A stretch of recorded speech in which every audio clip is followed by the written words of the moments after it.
நல்ல படிப்பு இருக்கு, பிசினஸ் தொடங்க துடிப்பு இருக்கு, ஆனா ஐடியா இல்லையா?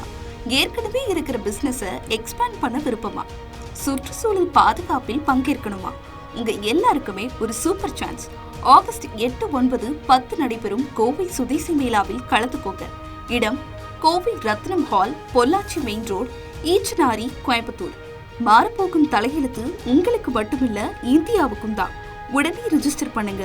மேலும் தகவலுக்கு 9774141111 என்ற எண்ணை அணுகவும். கடலூர் மாவட்டம் வடலூர் அருகே உள்ள தற்காலிக நேரடி நெல் கொள்முதல் நிலையத்தில் ஆய்வு செய்த அமைச்சர் வெங்கட்ரமணன் விவசாயிகளிடம் நெல் மூட்டைக்கு 50 ரூபாய் லஞ்சம் வாங்கியதை உறுதி செய்து பட்டியல் எழுத்தலரை பணியிடை நீக்கம் செய்துள்ளார். இது தொடர்பான கூடுதல் தகவல்களோடு இணைப்பில் இருக்கிறார் எமது செய்தியாளர் வினோத்குமார்.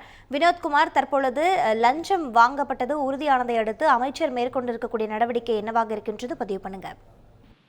வணக்கம் பிரீதா. அதாவது பார்த்தோம்னால் அந்த அரசு நேரடி நெல் கொள்முதல் நிலையத்தில் விவசாயிகளிடம் நெல் கொள்முதலுக்காக மூட்டை ஒன்றிற்கு 50 ரூபாய் லஞ்சம் வாங்கிய அந்த பட்டியல் எழுத்தரை தற்காலிகமாக பணியிடை நீக்கம் செய்து அமைச்சர் வெங்கடரமணன் உத்தரவிட்டுள்ளார்.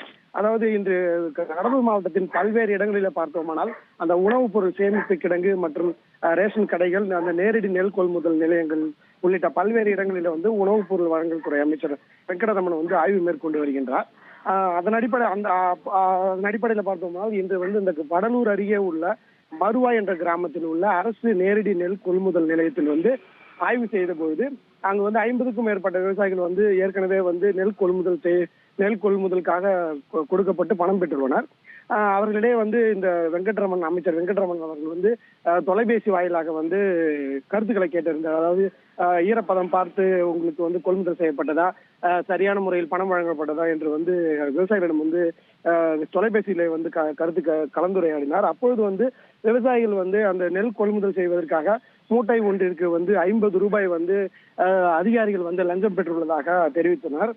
இதையடுத்து பார்த்தோம்னா அந்த மருவாயினுடைய அரசு நேரடி நெல் கொள்முதல் நிலையத்தினுடைய பட்டியல் எழுத்தர் வெங்கட்ரமணன், அதாவது வேல்முருகன் என்பவரை தற்காலிக பணியிடை நீக்கம் செய்துள்ளார். அத்தோடு மட்டுமல்லாமல் வட்டாட்சியர் மற்றும் அதிகாரிகளை அழைத்து அந்த நேரடி நெல் கொள்முதல் நிலையத்தில் நெல் கொள்முதல் செய்யப்பட்ட அனைத்து விவசாயிகளிடமும் உரிய விசாரணை நடத்த வேண்டும் எனவும், விவசாயிகளிடம் மூட்டைக்கு 50 ரூபாய் என லஞ்சம் பெறப்பட்டது உண்மையா இல்லையா என்ற முழு விசாரணையை நடத்த வேண்டும் எனவும், அதுவரையிலே அந்த தற்காலிக நேரடி நெல் கொள்முதல் நிலையத்தில் நெல் கொள்முதலை நிறுத்தி வைப்பதாகவும் உத்தரவிட்டுள்ளார். பிரீதா, விவரங்களுக்கு நன்றி வினோத்குமார்.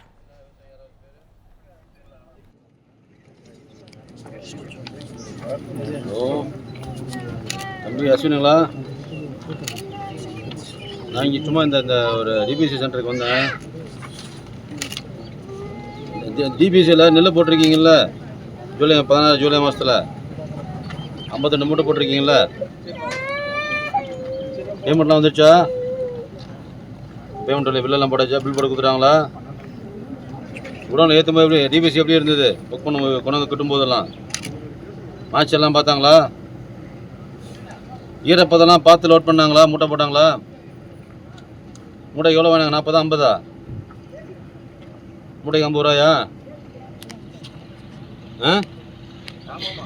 ஏன் மூட்டைக்கு 50 ரூபா வாங்கக்கூடாதுன்னு சொல்லி கொடுத்துருக்கண்ணே? 50 ரூபா கொடுத்தா தான் மூட்டை பிடிக்கிறாங்களா? 50 ரூபா கொடுத்தா தான் மூட்டை பிடிக்கிறாங்க அவங்க. மூட்டை எண்ணதுக்கப்புறம் 50 ரூபா மூட்டைக்கு 50 ரூபா கொடுத்துருக்கீங்க, அப்படி தானே? எல்லாரும் அப்படி தான் பண்ணுறீங்களா? எல்லா ஃபார்மும் அப்படி தான் பண்ணுறீங்களா? எல்லா விவசாயம் அதே மாதிரி தான் கொடுத்துருக்காங்களா? எந்த வில்லேஜ் இது? மருவாய் வில்லேஜ். மொத்தம் நிறைய 49 பேர் இருக்கீங்களா? பக்கத்தில் பக்கத்து சொந்தக்காரர் இருக்காங்களா? உங்கள் வீட்டுக்கு பக்கத்தில் யாராவது வேறு ஏதாவது விவசாயம் இருக்காங்களா? சும்மா உங்கள் பேர் தெரியுமா? உங்கள் பேர் மட்டும் சொல்லுங்க. உங்கள் பக்கத்து காலனியில் விவசாயம் யாராவது பேர் என்ன பேர் முடிஞ்சு நான் போட்டு நான் செக் பண்ணிக்கிறேன். எந்த பேர் சொல்லுங்கள்.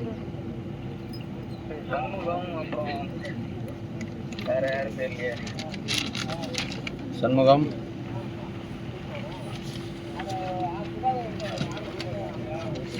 வேறு ஏதாவது பேர் ஞாபகம் இருக்கா? சரி ஓகே, நான் பார்க்க சொல்கிறேன். இதை கேன்சல், இந்த பிசி கேன்சல் பண்ணி வேலை போடுங்க. இந்த ஆர்டர் இஷ்யூ பண்ணுங்க. ஆர்டர் இஷ்யூ பண்ணிவிட்டு வாங்கலைங்க. நீங்கள் வாங்க சொல்கிறாரு அவர். என்னது இது? என்னது இது? என்ன சொல்கிறாரு அவர்? என்ன சொல்கிறாரு அவர்? இந்த புக்கு ஜெராக்ஸ் சொல்லுங்கள். ஜெராக்ஸ் செக் பண்ணிவிட்டு இந்த ஆர்டர் கேன்சல் பண்ண புது ஆர்டர் கொடுங்க. என்ன பண்ணுங்கள்? புது ஆள் என்னென்னு பார்த்துக்கோங்க. என்னென்ன துறையில் நடக்குது இது வரைக்கும் போட்ட லிஸ்ட் எடுத்துகிட்டு ரெக்கார்டிங் அனுப்புங்க. இது வரைக்கும் இந்த புக்கை எடுத்துகிட்டு புக்கை எடுத்து கொடுங்க. சரிங்க. புக்கு லிஸ்ட் எடுத்துகிட்டு எத்தனை மூட்டை போடணுன்னு ப்ரொசீடிங். தமிழ் ஜனம் சேனலை சப்ஸ்கிரைப் பண்ணாமல் பார்த்துட்டு இருந்தீங்கன்னா மறக்காமல் சப்ஸ்கிரைப் பண்ணிடுங்க.